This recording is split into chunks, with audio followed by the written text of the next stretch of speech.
Hello, જય ભગવાન, જય શ્રી કૃષ્ણ. જો થોડા દિવસ પહેલાં આપણે દાદાને મળ્યા હતા અને આપણે કાયમી ટિફિન તો એમને આપી જ છીએ, પણ એમને આપણે કીધેલું હતું કે દાદા શું જરૂરિયાત છે. કારણ કે એક સપોર્ટરે આપણને પૂછાયું હતું કે ભાઈ દાદાને શું જરૂરિયાત છે. દાદાનો વિડીયો જોયા પછી તો દાદાને જો આ ગાદલું છે, આ ગાદલું સાવ તૂટી ગયું હતું અને જો આ એની પરિસ્થિતિ છે ગાદલાની. આવી પથારીમાં દાદા સૂતા હતા. જો આ એને ગાદલું સાવ તૂટી ગયું છે અને આ એનું ગોદડું છે ઓઢવાનું. જો આ ગોદડું છે, ગોદડું પણ સાવ તૂટી ગયું છે. તો આપણે એમને કીધું હતું કે શું જરૂરિયાત છે, તો દાદા કે ગાદલાની ખાસ જરૂરિયાત છે.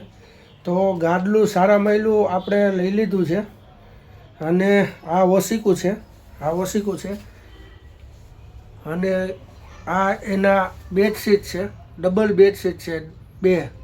આ ઓઢવાની ચાદરો છે 2. પછી આ ટુવાલ છે નાહવા માટેનો અને આ 3 નેપકિન છે. તો આ બધું અમારા ભાઈ શ્રી એ રામજીભાઈ કોટડિયા આ બધું જ એમને લઈ દીધું છે. અને હજી દાદા માટે પેન્ટ પણ લેવાના છે, કારણ કે એ નીચે પગ ઘસી ઘસીને હાલે ને એટલે પેન્ટ તૂટી જાય એમના સાવ, એટલે પેન્ટ પણ લેવાના છે. તો આપણે દાદા પાસે નિરાતે જ વાત કરીએ. દાદા આવો અહીંયા.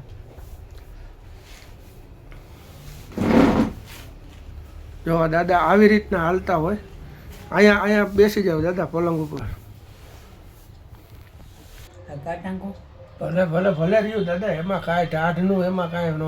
તો આ બધી જ વસ્તુ જો આ મેં તમને બતાવ્યું, આ બધું જ અમારા ભાઈ શ્રી રામજીભાઈ કોટડિયા છે. એમને દાદાનો વિડીયો જોયા પછી એવું કીધું હતું કે દાદાને જે કાંઈ જરૂરિયાત હોય એ લઈ દેજો. તો દાદાને ખાસ જરૂરિયાતમાં બધું હતું. હજી એમના પેન. હા બાપા, રામજીભાઈને કહી દો જે કહેવાનું હોય.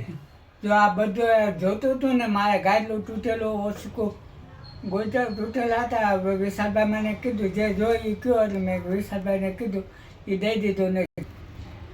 હાલો રામજીભાઈ. રામજીભાઈ કોટડિયા. હા હાલો રામજીભાઈ.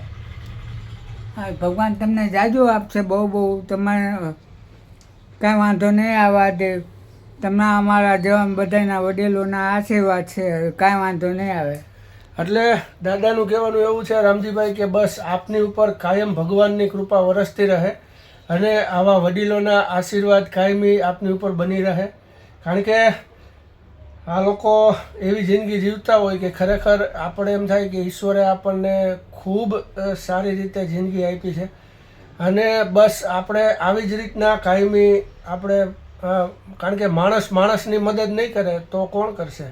એટલે બસ કાયમી આવી જ રીતના આપણે બસ સપોર્ટ કરતા રહી બધાને અને બધાના સાથ અને સહકારથી. અમે તો માત્ર વચ્ચે નિમિત્ત હોય છે ખાલી. બધાના સાથ અને સહકારથી આ બધું ચાલતું હોય છે. તો દાદા કહી દો તમારો ખૂબ ખૂબ આભાર રામજીભાઈ. ખૂબ ખૂબ આભાર. ભગવાન તમને સજાજુ આપે.